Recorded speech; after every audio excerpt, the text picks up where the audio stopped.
The Hilltopper baseball team traveled to Carbondale, Illinois for a 2-game series against the Salukis of SIU. Junior pitcher Andrew Edwards started for the Tops on Sunday, striking out 4 and giving up 4 runs in his 5 innings. The Top would lose the first game 6-1. Senior pitcher Tim Beto started the second game for WKU, giving up 7 hits and 2 runs, but striking out 5. Junior right fielder Regan Flaherty led the Tops in hitting, going 2 for 5, knocking in 2 runs as WKU won their first road game 6-4. The Tops are currently playing Austin, PA. Women's head basketball coach Michelle Carr-Curd was named Sun Belt Conference Coach of the Year in her first season with WKU. Sophomore forward Chastity Gooch was named Sun Belt Conference Defensive Player of the Year. The Lady Tops finished the season with a loss to Mid-Tennessee State on Saturday. Gooch and sophomore guard Alexis Govan led the team in scoring, making more than half the Tops' points. WKU finished the regular season with a 20-9 record. The Lady Tops will face the winner of North Texas and Louisiana Lafayette on Saturday in the Sun Belt Conference Tournament.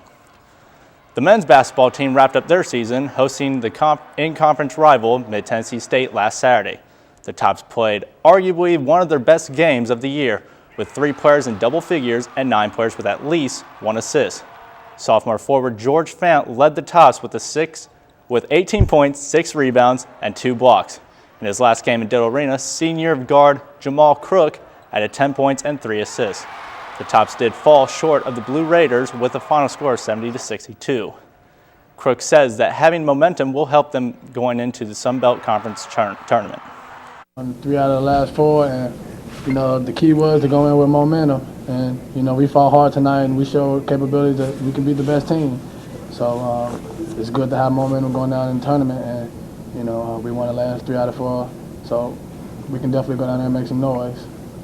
The Tops will face Louisiana Monroe Friday at 6 p.m. Thanks, Ryan. We'll have a final look at your forecast after the break.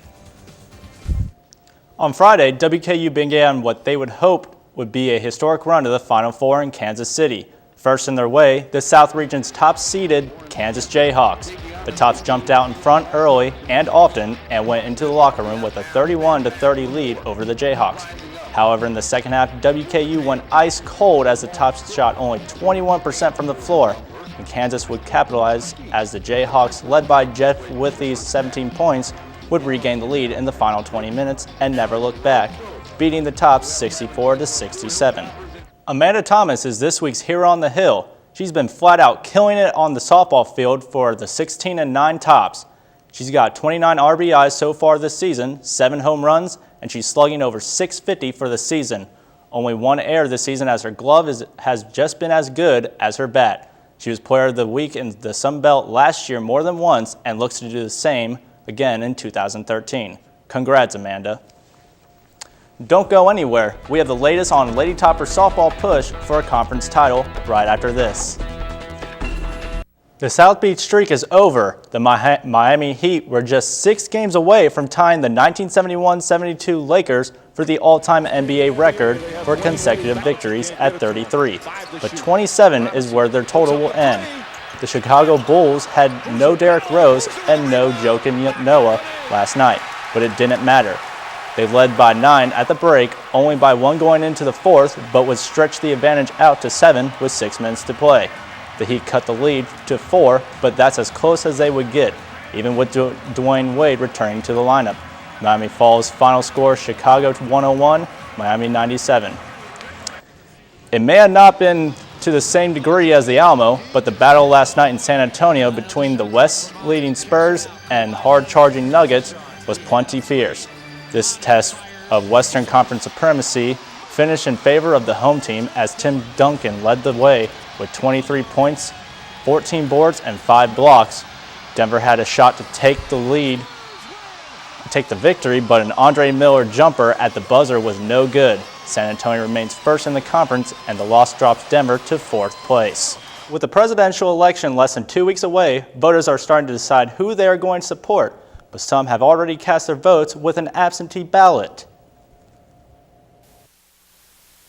Absentee voting is someone that's going to be absent for the state or the county on voting day, which means you're going to be on a vacation. You'll have a scheduled surgery that is absentee voting. Like other county clerks in Kentucky, Warren County Clerk Dot Owens is processing the absentee ballots for citizens unable to vote in their county on November 6th. As you know, Western has had a big drive up there, and we have been moving some of the college students from other counties to our county so that they can vote in our county. To get an absentee ballot, those interested must contact their county clerk to receive a mail-in ballot. Unlike the electronic ballots at voting locations, the mail-in ballots has a different format. The paper ballots consist of individual sections to vote for the president, representative in Congress, state representative, and some other Warren County elections, including mayor and city commissioners. Those mail-in ballots must fill them out with a black or blue pen. These mail-in ballots can help increase the number of votes cast. Owens expects a relatively high turnout. I'm probably predicting, I may be high, I may be low, but I'm thinking probably in my county, there'll probably be about a 70% turnout. 51,000 Kentucky voters have already cast their absentee ballots. County clerks must receive all mail-in ballots by October 30th.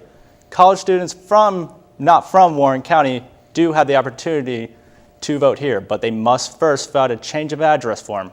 Reporting live in the studio, I'm Huie. Thanks, Ryan. Candle Makers on the Square offers many different types of candles and lotions.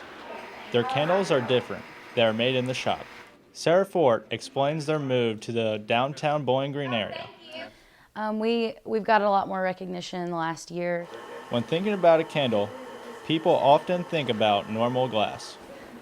But Candle Makers on the Square can take just about anything and turn it into a candle. Pretty much anything that won't melt with a flame. You can, I've had wine glasses, coffee mugs, coffee pots. Not only do they offer scented candles, they also offer lotions, which has been made there since the store has opened. That was how the original owners had it, and we have a lot of people who bring containers in and have. The first steps of making a candle are getting the jars and putting the stems in them. Then the hot wax is poured into the jars and the wax hardens. What makes them different is not only do they make their own candles, but they offer something to other candle stores. We do the refills. Candle Makers on the Square is just a local business that offers something unique and different to the city of Bowling Green. For News Channel 12, I'm Huie.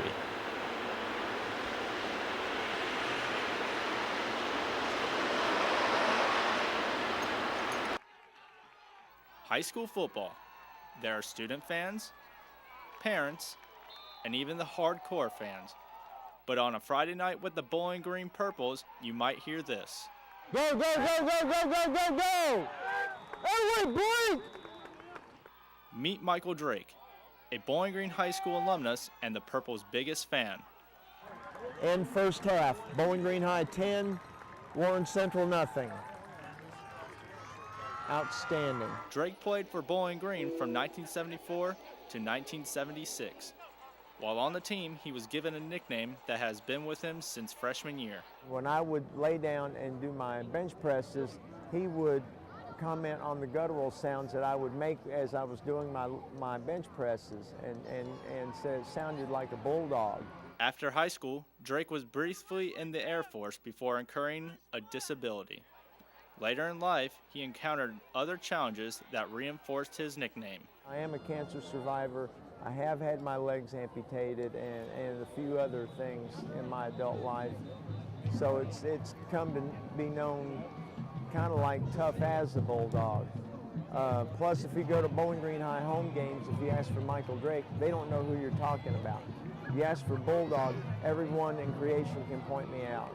Although he no longer sports the pads and jersey, he still considers himself part of the team. Coach Haley said in his final year in 1995 made a lot of sense in that starting in 1922, they ran the first leg of the race, and each successive team has run a leg of the race ever since then. That makes us all teammates. So basically, they're my teammates as well. And I've been carrying on that tradition ever since. I've always told them that we're all teammates. Reporting for News Channel 12, I'm Huie.